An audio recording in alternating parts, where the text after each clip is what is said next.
আসসালামু আলাইকুম guys, নাজাস fun ব্লগে আপনাদের সবাইকে স্বাগতম। তো গাইজ, আজকের এই ব্লগে এই যে ফুলকপি রান্না করব।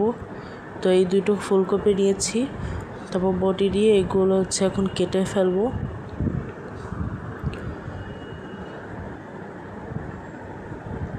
তো এই যে এই লাল জালিটার মধ্যে ফুলকপিগুলো কুচি কুচি করে কেটে তারপর নিয়ে নিব।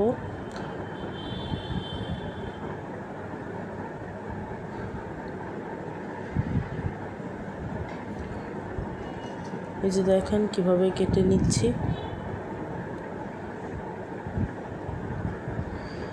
তারপর কেটে নেওয়া শেষ হলে একটা কড়াইয়ের মধ্যে এই যে তেল দিয়ে দিলাম, তারপর যে পেঁয়াজ দিয়ে দিচ্ছি, তারপর নেড়ে দিচ্ছি, তারপর যে কাঁচামরিচ, তারপর টমেটো, তারপর আবার নেড়ে দিচ্ছি, তারপর লবণ, হলুদ গুঁড়া, মরিচ গুঁড়া, তারপর জিরা গুঁড়া দিয়ে আবার নেড়ে দিচ্ছি।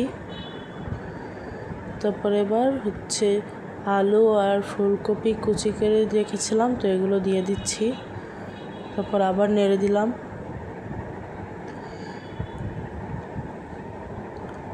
এই যে নেড়ে দিচ্ছি। তারপর সিদ্ধ হওয়ার জন্য পানি দিয়ে দিতে হবে। পানি দিয়ে তারপর নাড়া দিয়ে ঢাকনা রেখে রাখবো কিছুক্ষণ সিদ্ধ হওয়ার জন্য। এই যে সিদ্ধ হয়ে যাচ্ছে। সিদ্ধ হওয়ার পর এই যে ধনেপাতা কুচি দিয়ে দিচ্ছি, তারপর আবার নেড়ে দিলাম। তো আজকের ভিডিওটা এ পর্যন্তই। আপনার ভালো লাগলে লাইক করবেন। আল্লাহ হাফেজ।